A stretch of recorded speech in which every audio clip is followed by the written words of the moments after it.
Se a eleição fosse hoje, Lula venceria Flávio no segundo turno, segundo a última pesquisa Atlas Intel Bloomberg, divulgada hoje. O que diz aí? Vamos ver. 48,8% dos votos para Lula contra 42,3% de Flávio no segundo turno. Petista abriu vantagem desde abril, quando os dois estavam empatados com 48% cada, diz a Atlas. No primeiro turno, Lula também lideraria, com 46,3%, seguido de Flávio com 36,6%. Flávio, claro, filho do ex-presidente Jair Bolsonaro, desponta como principal nome de oposição para enfrentar Lula. O levantamento ouviu 4.999 pessoas entre 26 e 30 de junho, com margem de erro de 1 ponto percentual. Aí então a pesquisa Atlas Intel. Prosseguindo, a Rússia atacou hoje 5 postos de combustível no sudeste da Ucrânia. Isso é interessante porque complementa a cobertura que a gente fez mais cedo, quando falávamos sobre a estratégia ucraniana de alvejar a infraestrutura em profundidade, em longa distância dentro da Rússia. Então aí existe uma resposta. 5 postos de combustível atacados no sudeste da Ucrânia, com uma mulher ferida, melhor dizendo, uma mulher morta e outras 3 pessoas feridas, uma delas grávida, segundo o governador da região de Dnipropetrovsk.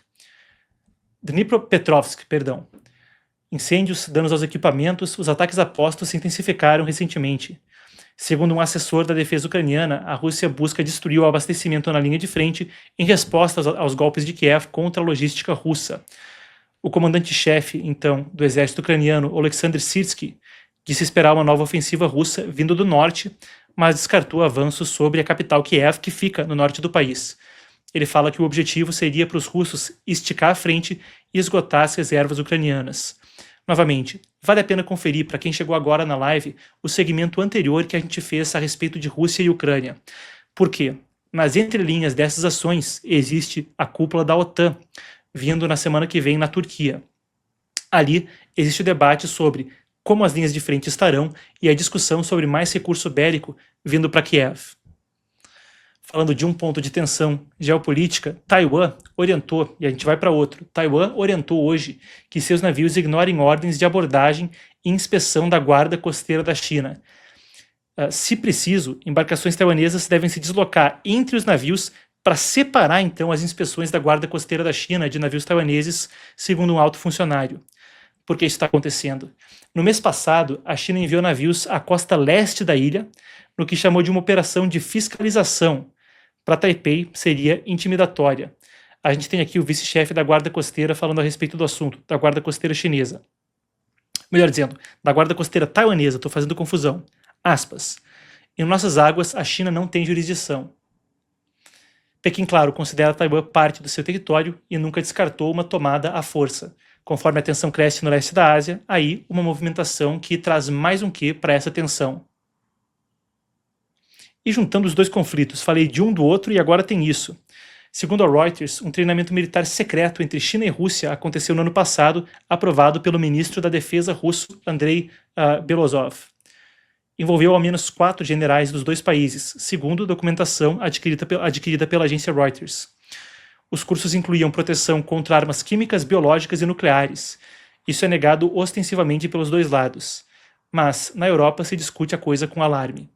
Pequim diz que é neutra na guerra e nega tudo, mas é vista pela União Europeia como um facilitador decisivo, seja pela compra de petróleo russo ou pelo fornecimento em diferentes momentos dos chamados equipamentos de uso duplo. Então, coisa que pode ser usada para fins civis, então passa por restrições de exportação, mas teria também a capacidade de ser implementado para uso militar. Ontem eu falava sobre uma semana decisiva para Trump na Suprema Corte e tem um complemento que não saiu a tempo de ser incluído na pauta do programa de ontem, mas eu acrescento agora. A Suprema Corte dos Estados Unidos decidiu que os estados podem proibir mulheres transgênero de disputar esportes femininos em escolas e faculdades. Novamente, a Suprema Corte disse que se um homem declara-se mulher, ele não pode praticar esse esporte, não pode praticar o esporte na modalidade feminina em escolas e faculdades. A decisão sai de casos em Idaho e da Virgínia Ocidental que chegaram na Suprema Corte dos Estados Unidos. Esses estados aprovaram leis exigindo que times sigam o sexo de nascimento. Os 9 ministros concordaram que as proibições não ferem o título 9, que é a lei que veda a discriminação por sexo nas escolas. Estavam divididos sobre a questão constitucional. Os 6 conservadores consideraram que era válido, os 3 à esquerda, os 3 ministros indicados por presidentes à esquerda, tinham aí discordâncias. Vários estados americanos têm discutido isso no nível regional há algum tempo.